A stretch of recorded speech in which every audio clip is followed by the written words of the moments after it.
حالیہ دنوں میں ٹڈی دل کا بڑا ہنگامہ ہوا، لیکن سب سے پہلے میں یہ بات بھی واضح کرتا چلا جاؤں کہ یہ لفظ ٹڈی دل نہیں بلکہ اس کا اصل تلفظ ٹڈی دل ہے۔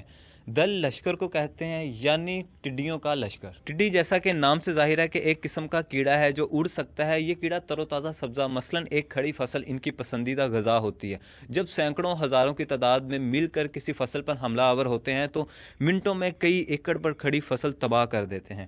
پرانے زمانے میں ٹڈی کے حملے سے بچنے کے لیے لوگ مختلف قسم کے حربے استعمال کرتے تھے۔ مثلا جب خبر ملتی کہ فلاں طرف سے ٹڈی دل آ رہا ہے تو گاؤں کے تمام لوگ، خواہ وہ مرد ہوں یا عورت، چھوٹا ہو یا بڑا، مل کر ٹین ڈبے سمیت مختلف چیزوں سے شور پیدا کرتے تھے اور منہ سے بھی اونچی آوازیں نکالی جاتی تھیں، جس سے کم از کم یہ ہوتا ہے کہ ٹڈی دل اپنا رخ تبدیل کر لیتے تھے۔ ناظرین، حالیہ دنوں میں محض بیان بازی کے علاوہ کچھ نہیں کیا جا سکتا۔ کسی نے پکا کر کھانے کی ترکیب دی تو کسی نے کچھ۔ ٹڈی کے ایک گروہ سے قومی ایئر لائن کا طیارہ بھی ٹکرا چکا ہے۔ طیارے پر ٹڈی دل اپنے نشانات چھوڑ گئی ہے اور پرواز کو بھی معمولی نقصانات پہنچا، تاہم پرواز بحفاظت لینڈ کر گئی۔